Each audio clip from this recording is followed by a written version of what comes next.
पुणे नाशिक मुंबई हा golden triangle आहे, वेगळं सांगण्याची आवश्यकता नाही। अत्यंत देशातला हा महत्त्वाचा विभाग आहे, जिथे महानगर आहेत, जिथे इंडस्ट्री आहे, जिथे पाण्या सह्याद्री आहे, जिथे धरणं आहेत आणि संपूर्ण जगाशी जोडण्याचं नातं सांगणारा मुंबईसारखे जे पोर्ट आहेत ते सुद्धा बंदरं इथे आहेत। आता याच्यामधला जो ट्रायंगल जोडण्याचं राहिलं अपूर्ण ते पुणे नाशिक, त्याच्या बाबतीत सरळ मार्ग काढणं आवश्यक आहे, ज्याच्यामध्ये पुणे सिटी आहे, ज्याच्यामध्ये चिंचवड पिंपरीची MIDC आहे, जिथे चाकणची MIDC आहे, ज्याच्यात मंचर आहे, ज्याच्यात जुन्नर आहे, ज्याच्यात संगमनेर आहे, ज्याच्यात सिन्नर आणि सिन्नरची MIDC आहे, ज्यात नाशिक आहे। हे सोडून वेगळा मार्ग शोधण्याचा प्रयत्न का होतोय हे आम्हाला समजायला तयार नाही। याच्यामध्ये कुठेतरी काहीतरी चुकतंय सरकारचं आणि ते रद्द केलं जातंय, कारण सगळ्या मान्यता आमच्या झालेल्या होत्या, कोणतीच मान्यता शिल्लक नव्हती। भूसंपादन सुरू झालेलं होतं, राज्य शासन केंद्र सरकारच्या सगळ्या मान्यता होत्या। असं असताना हे काम थांबतंय कसं आणि त्याची पूर्णपणे दिशा बदलण्याचं काम चाललेलं आहे।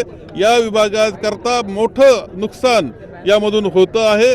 इथला जो संपन्नता आहे आणि देशाकरता सुद्धा महत्त्वाचं आहे, मी म्हणत नाही, जगाला जोडत असताना मुंबई आता वाढवण प्रकल्प होतोय आपला बंदराचा, इकडं जे आपला मोठा प्रकल्प आहे जवाहरचा, या सगळं असताना का असं होतंय याची काळजी आम्हाला वाटते। असंतोष जनतेमध्ये खूप मोठ्या प्रमाणावर आहे। आज क्रांति दिन है, आप आंदोलन कर रहे हैं, क्या आपकी मांगना है? नहीं, आज तो क्रांति दिन है ही, 9 अगस्त है, क्रांति दिन है। तो अभी रेलवे का आंदोलन हम कर रहे हैं। पुणे नासिक मुंबई ये गोल्डन ट्रायंगल है।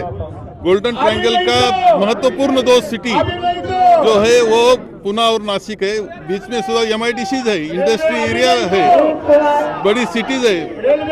ये पूरा काम हुआ था, मंजूरी भी हुई थी, उसका पेमेंट भी किसानों का मिला था, 650 करोड़ का पेमेंट भी मिला है।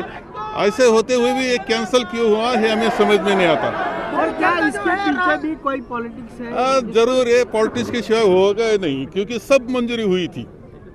बहुत जो किसान है, नागरिक है और रास्ते पे उतरे हैं, आगे कैसा नहीं, किसानों के लिए, सबके लिए इम्पोर्टेंट है।